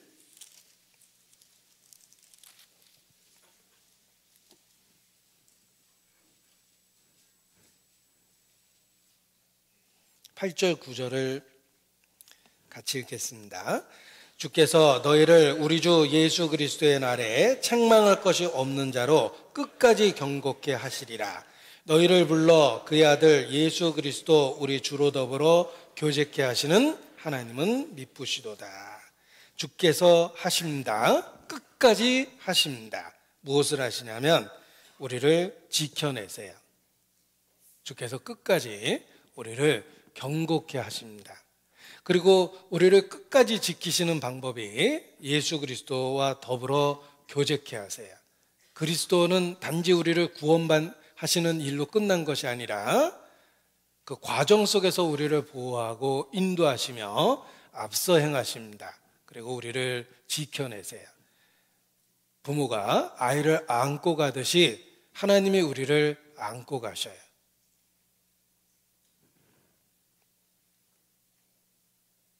그래서 지켜내시는 거예요. 내가 믿고 또 의지함은 내 모든 형편 잘 아는 주님, 늘 돌보아 주실 것을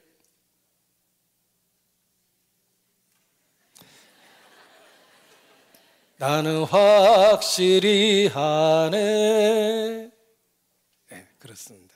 내가 믿고 또 의지함은 내 모든 형편 잘 아는 주님, 늘 돌보아 주실 것을 확실히 알기 때문에 그렇습니다. 우리를 끝까지 경고케 하시겠다고 약속해 주셨습니다. 이 바울은 달려갈 길을 마치고 믿음을 지켰어요. 그 달려갈 길을 로마에서 마쳤습니다. 처음부터 끝까지 로마에 가야 된다고 예수님은 일깨워 주셨는데 그 로마에 가서 달려갈 길을 마쳤어요. 바울이. 사도행전 23장 11절입니다.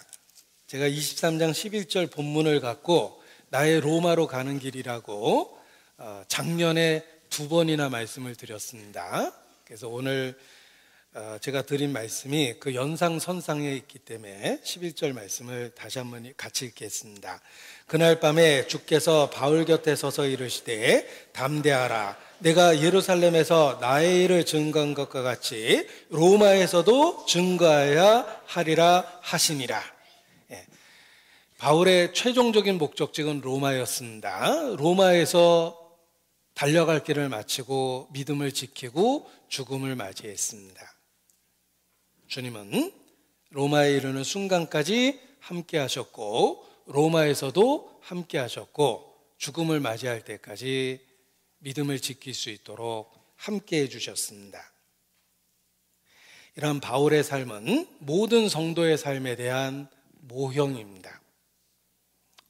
사울을 바울로 바꿔주신 그 은혜가 우리에게 동일한 은혜로 주어진 것입니다. 우리의 삶에 변화를 주셨습니다. 바울은 가서 죽어야 될 로마라는 최종적인 목적지를 갖고 있었습니다. 우리에게도 로마가 있습니다. 내가 가야 할 로마가 있고 내가 그곳에서 죽어야 할 로마가 있습니다. 우리 신앙생활에 어떤 희생을 통해서 이루어야 될 목표를 주신다는 것입니다. 그것이 우리에게 있어서는 로마입니다. 로마까지 이르게 하시고 로마에서 기꺼이 죽음을 불사했던 바울, 그것을 가능하게 했던 주님, 우리에게도 그렇습니다. 우리에게도 가야 할 로마가 있고 죽어야 될 로마가 있어요. 그것을 지금도 가능하게 만들어 주십니다.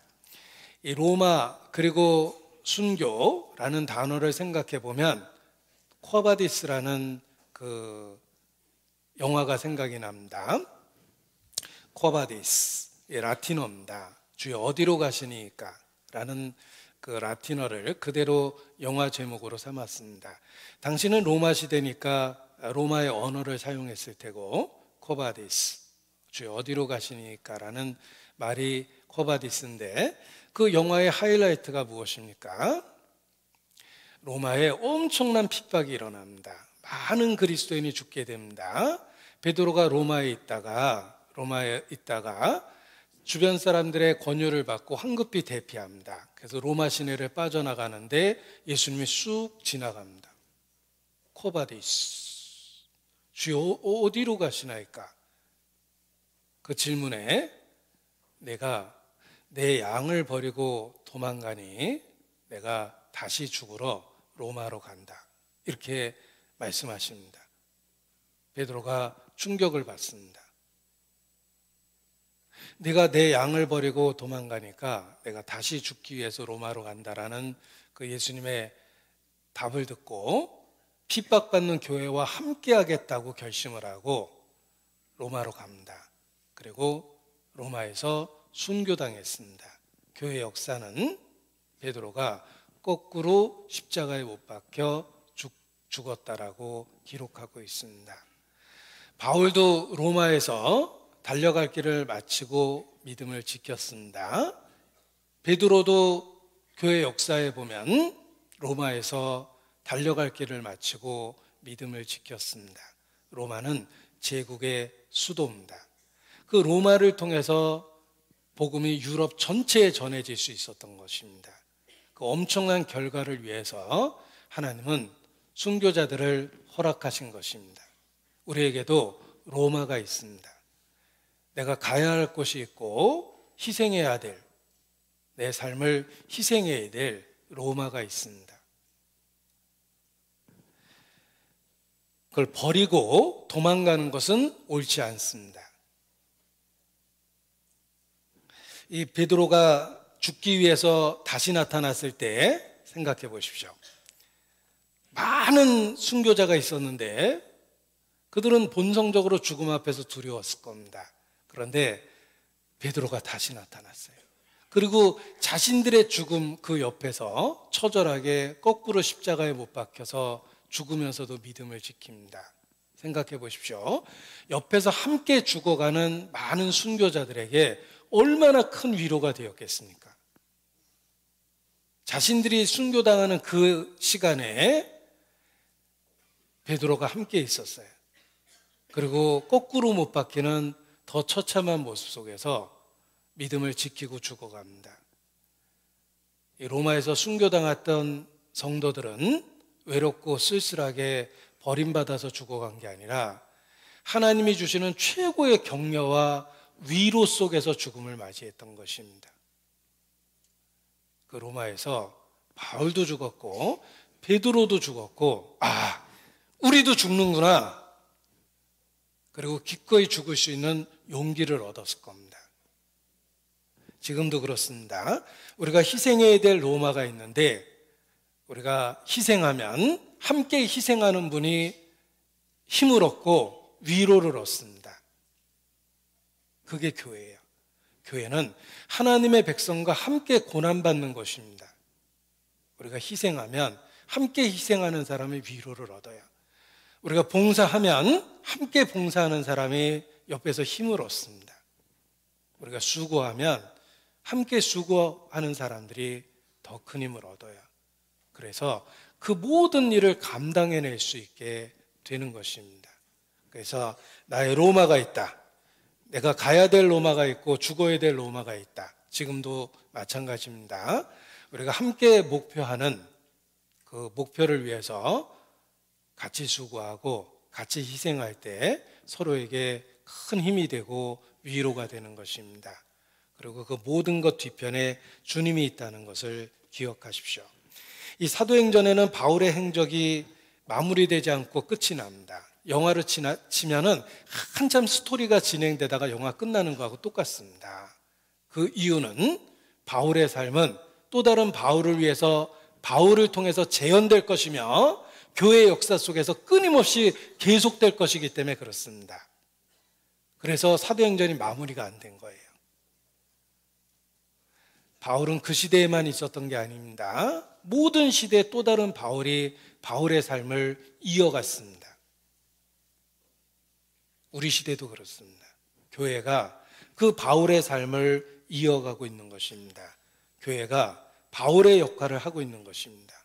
나 홀로 바울이 살았던 삶을 다 재현할 수는 없지만 우리가 100명이 되고 1000명이 돼서 바울의 역할을 나눈다면 바울의 삶이 재현됩니다. 바울을 통해서 하나님이 얼마나 큰 일을 하셨습니까? 우리 전주교회 형제 자매가 하나가 되면 바울의 삶을 우리가 함께 재현해낼 수 있습니다. 그래서 로마를 복음화했던 것처럼 전주 60만 모든 시민에게 전도할 수 있고 전주가 속해 있는 전라북도 전체를 전도할 수도 있고 전라도 대한민국 전체를 전도할 수도 있습니다. 우리가 또 다른 바울의 역할을 해야 된다는 것을 기억하십시오. 제가 바울에 대한 글을 생명의 빛에 썼던 경우가 있는데 그 글을 읽어드리겠습니다. 만약에 그날 주님께서 친히 큰 빛으로 사울의 길을 막아서지 않으셨다면 사울은 진리의 회방자여 핍박자여 포행자로 살다가 죽어 그로부터 지금까지 그리고 앞으로도 영원히 타는 불 가운데서 버려둠을 당한 자로 고통을 받으며 절망과 후회로 울부짖게 되었을 것입니다. 사울을 바울로 변화시킨 그 주님께서 내게도 진리의 큰 빛을 비춰주시고 내가 달려가던 멸망의 길을 막아서 주셔서 은혜 위에 은혜로 영원한 속죄의 언약과 함께 나 같은 사람도 하나님의 자녀로 삼아 주셨습니다. 사울에게 주셨던 은혜를 내게도 동일하게 주셨기 때문에 나도 바울처럼 살아가기를 열망하며 돕는 은혜를 구하면서 주님과 매일의 삶을 동행하려 합니다. 자, 글은 말과 달라서 즉흥적이지 않고 여러 번 생각해서 다듬어서 쓰게 됩니다. 그래서 제가 바울을 묵상하면서 썼던 글을 이렇게 재인용을 해봤습니다. 기도하시겠습니다. 거룩하신 아버지 하나님, 우리를 통해서 바울 사도의 삶을 재현해 주시고 교회를 통해서 그 역사를 이루어 주시기를 주님께 기도합니다. 우리가 가야 할 로마가 있고 또 죽어야 될 로마가 있습니다. 우리에게 주어진 일들 순교의 마음으로 희생하고 적극 참여할 수 있도록 도와주시기를 주님께 기도합니다. 우리에게 맡겨진 전도 또 세계 선교 그 일에 우리를 사용해 주시고 그 역사를 위해서 우리를 예비하여 주시기를 주님께 부탁을 드립니다. 또 전주 교회당 좀 더 좋은 환경으로 전도하고자 지하 식당 리모델링을 하고 있습니다. 모든 공사 가운데 주님 함께 해주시고 효과적으로 잘 공사가 진행돼서 더 좋은 여건에서 복음을 전할 수 있도록 주님 주관하시고 또 도와주시기를 주님께 부탁을 드립니다. 일 맡은 자에게 지혜를 주시고 또 위로와 힘을 더해 주시기를 주님께 부탁을 드립니다. 또 우리 모두 관심을 갖고 참여할 수 있도록 넓은 마음을 주시고 주님 앞에 충성된 마음으로 해야 될 일을 할 수 있도록 도와주시기를 주님께 부탁을 드립니다. 주님 안에서 계획된 중계 수양회도 있고 또 스페인 선교도 있고 또 4월 말 어머니 나집회도 있습니다. 모든 일정 가운데 주의 권능으로 함께해 주시기를 더욱 간절히 기도합니다. 고마우신 우리 구주 예수님 이름으로 기도합니다. 아멘. 네, 찬송가 456장을 1절 4절만 하시겠습니다. 찬송가 456장을 1절 4절만 하시겠습니다.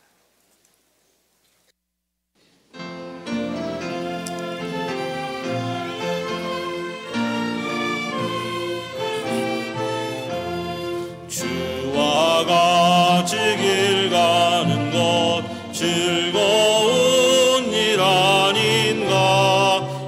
우리 주님 걸어가신 발자취를 걷겠네.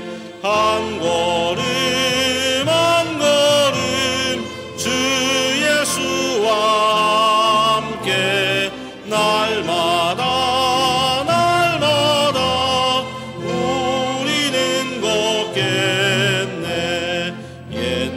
선지의 녹같이 우리들도 천국에 들려 올라갈 때까지 주와 같이 걷겠네. 한 걸음 한 걸음 주 예수와 함께 날마다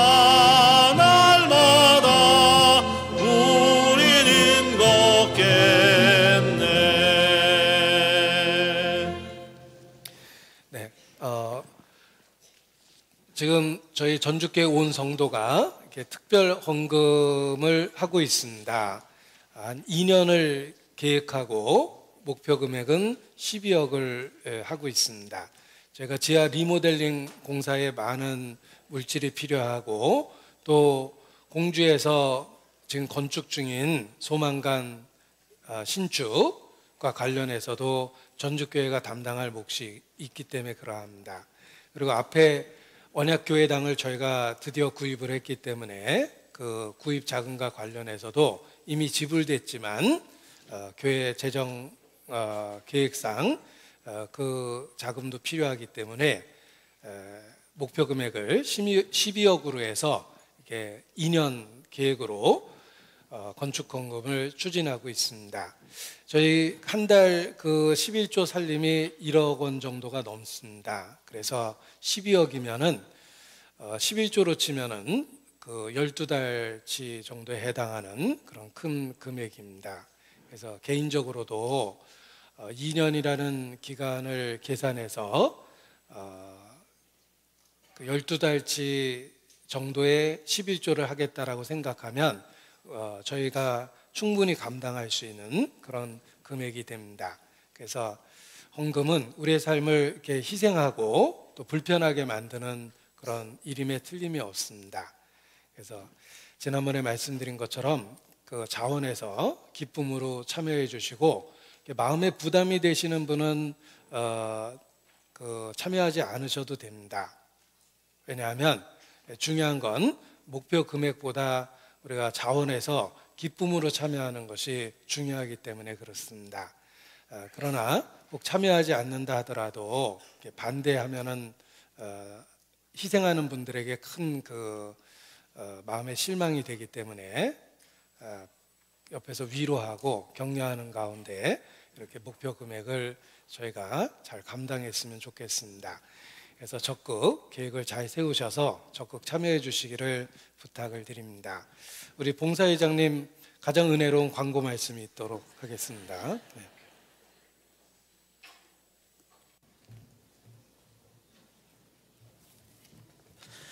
네, 오늘 은혜로운 광고를 위해서는 소식지를 함께 보셔야 됩니다. 오늘 소식지 받으시면서 소식지 바뀐 거 보셨죠? 예, 봄을 맞이해서 산뜻하게 정말 멋지게 바뀌었습니다. 소식도 우리 삶 가운데 기도 제목으로 우리의 삶을 산뜻하게 해줄 소식들이 꽉 차여져 있다 생각이 듭니다. 먼저 춘계 수양회가 이번 주 금요일부터 이제 3박 4일 일정으로 진행이 됩니다. 보시면은 교회당에서 10시에 출발합니다. 우리 은장의 어르신들 중심으로 많이 참여하시는데 3박 4일 더 좋은 자리에서 더 은혜로운 말씀을 접하기 위해서 서둘러서 이렇게 출발하게 되는데요. 늦지 않도록 협조 부탁드리겠습니다. 또 현장에서도 접수해서 전도의 기회로 활용이 되기 때문에 접수 안 하셨다고 포기하지 마시고 전도의 기회로 활용하셔서 더욱 중계 수양의 기간 동안 많은 분들에게 전도하는 귀한 기회가 되기를 부탁드립니다. 다음 소식은 전체 임원회 소식입니다. 지금 지하 리모델링 공사가 진행되기 때문에 점심 식사가 교회에서 제공이 되지 않습니다. 그러나 임원회에는 그럼에도 불구하고 해야 되는 중요한 모임입니다. 그래서 우리 임원들에게는 오늘 간편식을 교육관 중고등부실에 마련했습니다. 가장 맛있는 김밥과 컵라면이 제공이 됩니다. 계속해서 이런 패턴으로 진행되기 때문에 임원들도 식권을 가지고 대신 가지고 오셔서 드셔야 되는 상황입니다. 그리고 교사나 찬양대원, 오후에 봉사를 위해서 남으시는 분들은 각 부서에서 자체적으로 평소처럼 해결해 주시기를 부탁을 드리겠습니다. 임원회에 참석하실 분만 오셔서 드셔야 됩니다. 오늘 오후 교제 위해서 제공되는 게 아니고 임원회를 위해서 제공되는 간편식이라는 거 꼭 기억해 주시기 부탁드리겠습니다. 오늘 목사님 말씀한 것처럼 지난 3월 한 달 저희들 2019년 특별헌금으로 마음을 모아왔습니다. 3월 한 달 마음을 모아서 이제 4월을 오늘 맞이해서 제가 목사님 말씀처럼 결과를 안내해드리고 있는데 저희가 목표 금액보다 더 중요한 게 목표 참여 인원으로 저희들이 생각을 했고 목사님 말씀하신 것처럼 600명 정도가 참여하는 것이 우리 지금까지 저희들이 걸어온 길 가운데 우리들의 모습이다 생각했습니다. 600이라는 숫자가 여러 가지 의미가 있다 생각이 듭니다. 우리 전주시 인구가 오늘 새삼스럽게 60만이라는 생각을 다시금 목사님이 해주셨는데 600명이 우리 전주교회에 지금까지 헌금하면서 함께 마음을 모았던 그런 참여했던 분들입니다. 그러나 지금 지난 한 달 336명이 참여를 해주셨습니다. 전도 집회도 있었고 리모델링 관계 때문에 모여서 같이 함께 마음을 모을 수 있는 시간이 좀 부족해서 마음은 있었으나 실상 이 헌금 작정 용지를 내신 분들이 적었다라 생각이 듭니다. 오늘 말씀 들으시면서 다들 각오는 하실 겁니다. 지금 600명 중에 지금 336명을 제외한 내가 지금 참여하지 못했다고 한다면 내가 참여할 기회가 아직 남아있다라는 그런 마음으로 오늘 중에 그리고 늦어도 계속해서 이번 달 4월 한 달 동안은 계속해서 마음들을 모아주시기 부탁드립니다. 336명이 참여하셔서 8억 9,610만 원 지금 금액을 모으고 있습니다. 금액도 좀 부족한 부분이 있습니다만 우리 모든 분들이 다 참여하신다면은 능히 감당할 만한 금액이다 생각이 들고요. 이것이 저희가 올 한 해 또 내년까지 저희 모든 성도님들이 함께 마음을 모아서 가야 될 노마다라는 생각을 가져봤습니다. 나머지 교회 소식은 교회 소식지를 잘 살펴주시길 부탁드리겠습니다. 성도 동정에 보면은 이사 소식이 있습니다. 축하해 주시기 부탁드리겠습니다. 이상 광고 마치겠습니다.